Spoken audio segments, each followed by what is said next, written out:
Assalamualaikum warahmatullahi wabarakatuh, and hello everyone. My name is Muhammad Arifin Rambian Muhammad Azlan, and today I'll be giving a brief presentation about conditioning monitoring implementation. So firstly, what is condition monitoring? Condition monitoring is a predictive maintenance approach that relies on real-time data collection to monitor asset and system health and to detect defaults and anomalies within the system. So for predictive maintenance, we can see that predictive maintenance is a maintenance based on real-time condition monitoring and predictions, while for preventive maintenance, maintenance is done at regular intervals regardless of the equipment condition. From this, we can understand that predictive maintenance is data-driven, thus it does require a high amount of data. With that, the technology required to obtain that data is quite high, while preventive maintenance is time-driven. And since it's time-driven, it does not require that high of a data requirement. Thus, it does not need that much technology requirement. Why is condition monitoring necessary? Condition monitoring is necessary, number one, for early detection of failures. With condition monitoring, you are able to detect modes of failure such as wear and tear before they occur. Number two is for cost savings. With condition monitoring, you are able to reduce inefficiencies and ensure over-maintenance is not a problem. Finally, it helps to improve safety. With condition monitoring, you'll be ensure that the operation of the system is optimal to ensure the safety of your operators. For my first case study, I'll be talking about the vibration analysis of the VESTAX wind systems. So this is the main structure of my case studies. Number one, I'll give a brief introduction. Number two, I'll talk about the component and its failure modes. Number three, I'll be talking about the conditioning monitoring technique and its implementation. Number four, I'll discuss the challenges of said implementation. Number five, I'll talk about its benefits. So here's a brief introduction of wind turbines. Wind turbines are a device that convert kinetic energy from wind into electrical energy. Wind turbines are starting to gain more traction due to the fact that it is a green and sustainable energy system, which people prefer. And with wind turbines, the cost of maintenance of wind turbines tend to be around 20 to 25% of the total cost per kilowatt hour of energy produced, in which throughout the entire lifetime of the turbine.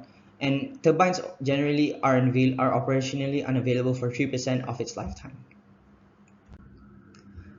The VESTAX wind turbine system that I'll be mainly focusing on is the VESTAX V93MW. It is a versatile wind turbine that is both applicable for onshore and offshore applications. It was first installed in May 2002 in northern Germany. However, due to its ability to produce a good power output with good structural efficiency, it has over 500 units installed worldwide. For this case study, I'll mainly be focusing on the wind turbine gearbox. The wind turbine gearbox converts torque on the main shaft converts torque from the main shaft to the high-speed shaft. This is to ensure that the electromechanical requirements of the generator are met. The gearbox is the main cause of reliability issues for modern wind turbines, which are generally supposed to withstand around 20 years of operation.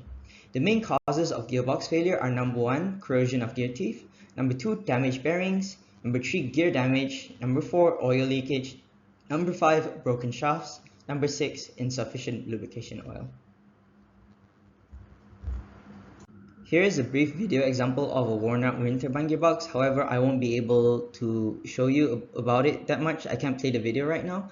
However, from the video, what you can get is what you can identify is that the gears of the gearbox have experienced some form of corrosion, while the lubrication oil is already experiencing some form of degradation.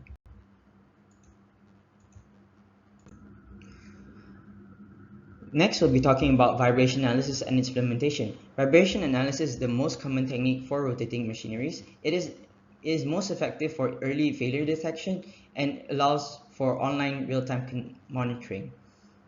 Due to this, it's quite effective for systems such as the gearbox, shaft, and blade. The sensors required for vibration analysis are accelerometer sensors, velocity sensors, and displacement sensors. For the implementation of vibration analysis, firstly, wind turbine operates at a certain vibration. Thus, any change to this form of vibration would mean that there are abnormalities inside the operation of this wind turbine. For this case study, there were three main methods to analyze data. Number one is time domain and frequency domain analysis. This is the base level where they are able to detect abnormal pattern. Secondly, they are able to do an envelope analysis in which they are able to find early stage faults of the system. Finally, the spectral analysis and the most complex analysis. It isolates characteristic gear and bearing fault frequencies, so you're able to find the specific form of degradation on the gearbox. For this case study, it mainly uses accelerometer sensors, and the accelerometer sensors are placed on the high-speed shaft, the intermediate speed shaft, and the planetary stage. If you realize these parts of the gearbox are parts where the speed tends to vary, with this you are able to get a varied amount of data for your vibration analysis. Next, I'll be talking about the challenges of implementation. So one of the biggest challenges for implementation of vibration analysis is compatibility. It's important to ensure the vibration and analysis system is compatible with the current control system of the wind turbine. It's also another big challenge is data management, because there's a varied amount of data. It's important to manage that data to ensure that you're able to get the most accurate analysis. Third is the installation and calibration. Due to the fact that wind turbines usually operate at a big height, it's quite hard to install a lot of these systems, especially to an already operating wind turbine. Finally is the power supply. This is a main issue, especially if you are an offshore if your wind turbine is offshore. This is due to the fact that it's important for the systems to get power supply for them to operate optimally. Finally, I'll be talking about the benefits of this implementation. With this implementation, you are able to detect faults at an early stage. Your maintenance will be mainly data-driven instead of time-driven in preventive maintenance. You'll experience a reduced downtime as you are able to detect issues before they escalate. And finally, with this, you get to improve reliability as with monitoring condition, you are able to ensure that your wind turbine is operating at an optimal level. For my second case study, I'll be talking about acoustic condition monitoring of the pitch bottom power station. So this is the main structure. I'll just briefly scroll past. This is a brief introduction of nuclear power plants. Nuclear power plants are a type of power plant that use the process of nuclear fission to generate electricity. With this form of power plant, condition monitoring is essential, as the power plant is required to meet certain standards of safety and efficiency, as if it doesn't meet these standards, it will cause severe consequences. So the Peach Bottom Atomic Power Station is a significant nuclear power station located in the Peach Bottom Township in York County in Pennsylvania. The main unit we'll be focusing on is unit number 3, and it was first operated from December 1974 and is currently licensed to work until August 8, 2033. Next, I'll be talking about nuclear power plants, components, and failure modes. The main component of the nuclear power plant is reactor core and vessel, turbine and generator, and finally the condenser. Nuclear power plants failure modes are very dependent on the structural degradation of said power plant. This degradation can come in the form of thermal fatigue damage due to thermal cycling at high temperatures, and corrosion-induced cracking due to its reaction with high temperatures. Next, we'll be talking about acoustic monitoring and its implementation. Acoustic monitoring is the measure and analysis of sounds emitted by equipment and systems to detect abnormalities. This is usually effective for diagnostic of various components and systems. For acoustic monitoring, the main requirements are accelerometer sensors, ultrasonic sensors, and acoustic emission sensors. For acoustic analysis, during operation, components emit a sound with specific characteristics. Any change to these characteristics can indicate that there are problems with the equipment. To ensure that you are able to get accurate data, sensors are placed at key locations to ensure that they get the best form of data. For this specific study, the use of acoustic emission sensors were used and placed at the feed water nozzle, at the core spray lines, at the circulation bypass line, and finally at the main steam safety relief valves. If you realize, a lot of these systems experience high levels of heat, which are the main factors towards the failure modes stated beforehand. This system is continuously monitored and to ensure that any changes or leaks are identified. Next, we'll be talking about the challenges of acoustic analysis on nuclear power plants. Firstly, harsh environmental conditions. Nuclear power plants operate at high temperatures, which can cause the sensor degradation. Number two, sensor placement limitation. Effective acoustic analysis requires the sensor to be placed in the right place. Thirdly, data interpretation and complexity. Data received from the acoustic analysis ranges from a wide variety of acoustic signals. Thus, it is important to identify the signals and distinguish whether or not they are effective or not. Finally is high initial cost and infrastructure requirements. Implementing this form of system inside nuclear power plants can prove quite costly, especially due to the fact that the sensors experience a high amount of degradation. Finally, let's talk about the benefits of this implementation. With this implementation, the first benefit is fault detection, as you are able to detect faults within the structural system of the nuclear power plant. Number two, accurate findings. The data received from the acoustic analysis is quite similar to the data received from in-service inspection. Finally, minimal exposure. With the use of sensors placed inside of the nuclear power plant itself, there is less need for physical access to these high radiation areas. For my final case study, I'll be talking about oil condition monitoring for the Express Argentina. This is a brief structure, we'll just scroll past through it. A brief introduction of marine systems. Marine systems represent electrical, mechanical, and cultural systems that allow the operation of marine vehicles and offshore plants.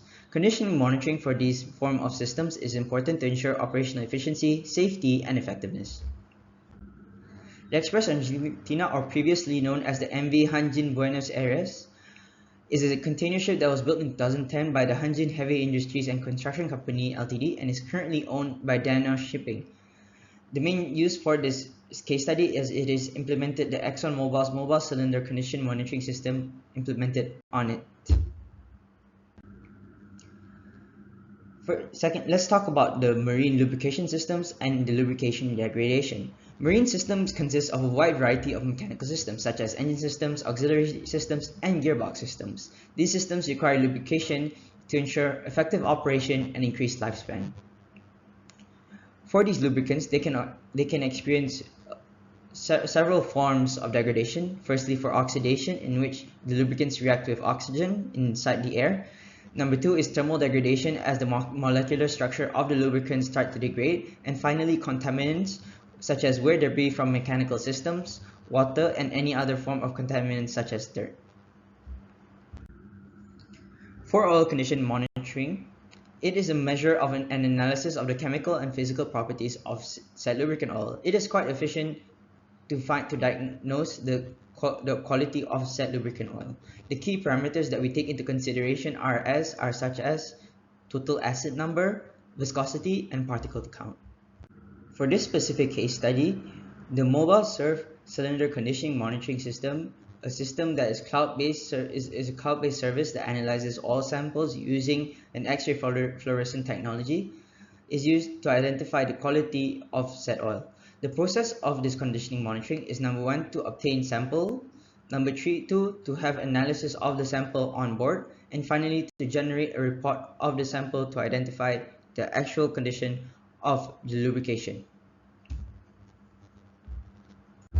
This is a brief video about the mobile surf cylinder condition monitoring. Again, unfortunately, I won't be able to play this, but a brief understanding of this video is it explains the 3 stages of their monitoring system and how its effective use help to benefit the marine system. Next, we'll be talking about the challenges of this implementation. First is the cost of advanced monitoring system. The initial investment needed for this form of equipment and training can be quite substantial. Second is the risk of sample contamination. The handling and transportation of oil can lead to contaminants appearing, leading to inaccurate data obtained. Finally is delayed analysis and response times. As the sensor is not implemented straight into the system, this requires an extensive amount of time for the sample to be analyzed and for there to be a response. The benefits of this form of implementation is number one, you have an optimized cylinder oil feed rate in which the cylinder oil feed rate reduced by 5.6%. Second is the extended overhaul intervals. For the specific system, the overhaul intervals of the piston went from 16,000 hours to 42,575 hours. Finally, enhanced engine monitoring. With this system, you are able to get real-time insights into the engine conditions, allowing for proactive maintenance decisions. In conclusion, condition-based monitoring is quite crucial to the operation of these mechanical systems across the whole industry. It is crucial as it provides diagnostic mechanisms to detect faults and abnormal operation before said failure occurs. This allows industrial operation to be more cost efficient and productive in both the short term and the long term. That's all from me. Thank you.